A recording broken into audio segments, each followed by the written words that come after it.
everyone, and welcome back to my channel. My name is Sophie, and this channel is chronicling my journey of living my best life with multiple chronic health conditions. I just wanted to give a short mental health update.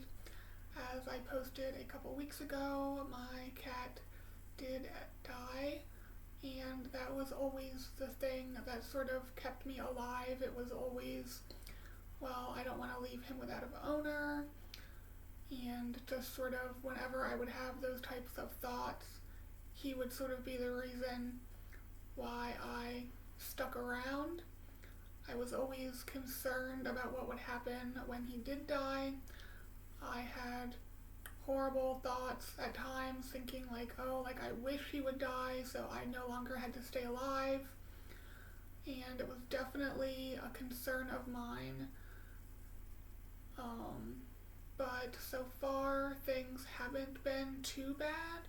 I'm not going to say things have been perfect, but they've been nowhere near as bad as I was expecting them to be, which is nice, surprising. I'm cautiously optimistic of the future in terms of mental health and just those types of thoughts of wanting to unalive myself or self-injure, and being able to sort of reel myself back in. This time of year is normally very difficult for me in terms of PTSD anniversaries.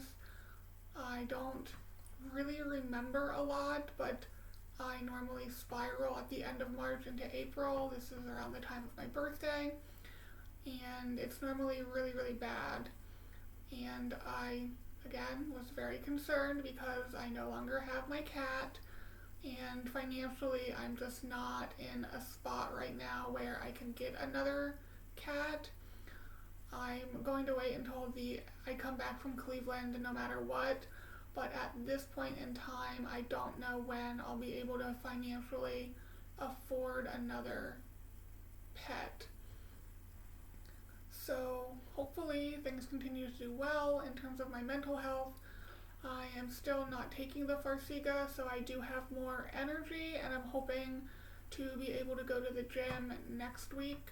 I wanted to go this week, but I have appointments almost every day, so that's not really feasible.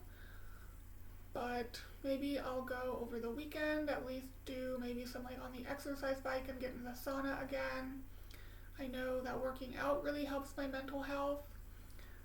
So hopefully that will be able to sort of mitigate any negativity from the death of my cat.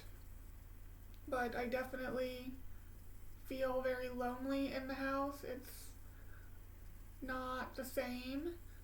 I'm doing better in terms of when I walk in the bedroom, not always looking on the bed for my cat. Sometimes I still do, but it's not every time anymore. Or if I'm downstairs in the kitchen and I catch something out of the corner of my eye, I'll be like, oh, is Nickie coming downstairs? And then have to be like, no, Nickie's dead. You're seeing something else, a floater in your eye or whatever it was.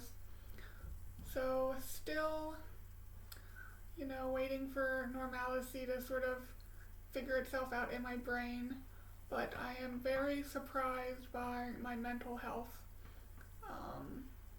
Last time I was without a cat, I spiraled very, very quickly.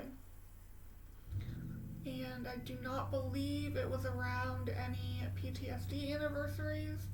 So the fact that I am not spiraling and it's around a PTSD anniversary is amazing.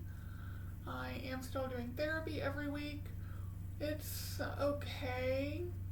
That may be partly what's helping, just to have an outlet every week to, at the least, vent.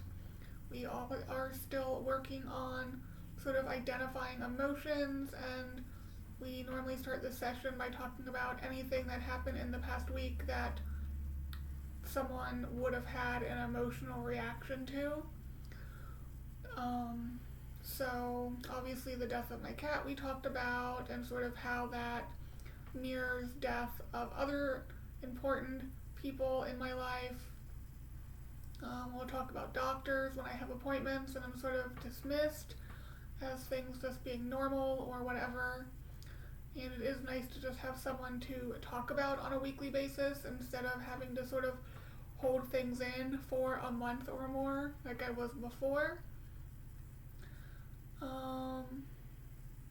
Yeah, that's really it. Nothing, like I said, I have a lot of appointments this week.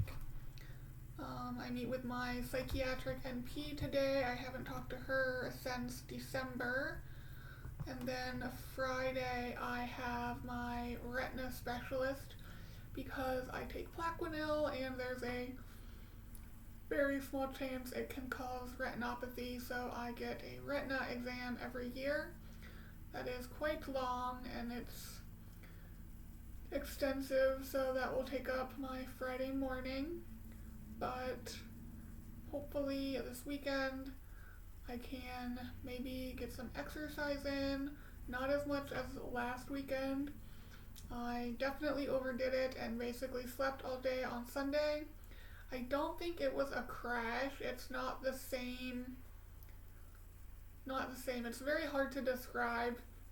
If you're an athlete or you were an athlete, you know the feeling of the next day after a hard workout, you just want to like sleep and rest. It's not a crash, like a chronic illness crash, but you need sleep. So that's more what I think it was. And then Monday, I didn't want to get out of bed, but that I think partly was sort of the mental health creeping in as well. And again, I was able to sort of talk to myself, like, is this depression? Like, do you really need to be in bed right now? Are you really sleepy? So, yeah. Anyway, I hope you guys are having a good day whenever it is you are seeing this, and I will see you in the next one. Bye, guys.